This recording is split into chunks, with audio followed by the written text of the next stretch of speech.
بەڕێزان لە پەرلەمانی هەرێمی کوردستان ئەنجومەنی وەزیرانی حکوومەتی هەرێمی کوردستان وەزارەتی خوێنی باڵا و توێژینەوەی زانستی ڕێکخراوە قوتابی خوێندکارەکان ماوەی 2 ڕۆژەوە خوێندکارانی زانکۆ پەیمانگەکانی کوردستان دەستمان بە خۆپیشاندان کردووە بۆ داواکردنی دەرماڵەی مانگانەی خوێندکارانی زانکۆ کە لە ساڵی 2014ەوە بەهۆی قەیرانی داراییەوە لەسەر جەم زانکۆکانی هەرێمی کوردستان بە بڕیاری ئەنجومەنی وەزیرانی حکوومەتی هەرێم وەستێنراوە.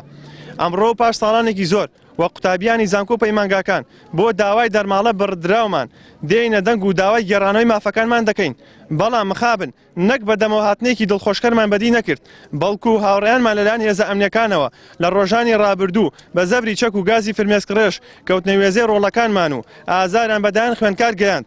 لێرەوە بەتوندی دژی ئەو کارە نامرۆڤانە دەوەستینەوە کە بەرامبەر بەم چینە قەڵەمە دەستە کراوە. بە پێویستی دەزانین ئەم خاڵانە بخەینە ڕوو وە خوێندکارانی کۆلێژی زانستە مرۆڤایەتەکانی سێ سادق. یەکەم، دەرماڵە مافی ڕەوای قوتابیانە، پێویستە ڕوو دەرماڵە مافی ڕەوای قوتابیانە پێویستە بە زووترین کات بگەڕێترەوە بۆ خاوەن ماف.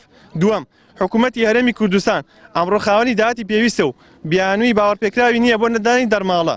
سێیەم، ئەرکی پاراستنی گیانی قوتابیانمان دەخەینە ئەستۆی لایەنە ئەمنیەکان بەرامبەر شکاندنی حرەمی زانکۆ بە بەبرسیاریان دەزانین و پێویستە هێزە ئەمنیەکان لە برین ڕوونکردنەوەی ناپێویست داوای لێبوردن لەسەر جەم خوێندکاران بکەن.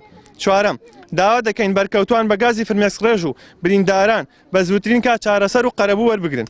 پێنجەم، داوا دەکەین ڕێکخراوە قوتابی و ڕێکخراوە قوتابیەکان پاڵپشت و سەرخەری داوا ڕاوەکانی قوتابیان و شان بەشانمان بمێننەوە. لە کۆتاییدا دەڵێن لە ئەگەری جێبەجێنەکردنی داواکاریەکانمان هەڵوێستەی زیاتر و تونتر وەردەگرین و لە بەردەوام دەبین لە داوا مافە ڕاوەکانی خۆمان. خوێندکارانی کۆلێژی زانستە مرۆڤایەتەکانی سێ سادق 23 کانونی یەکەمی 2021.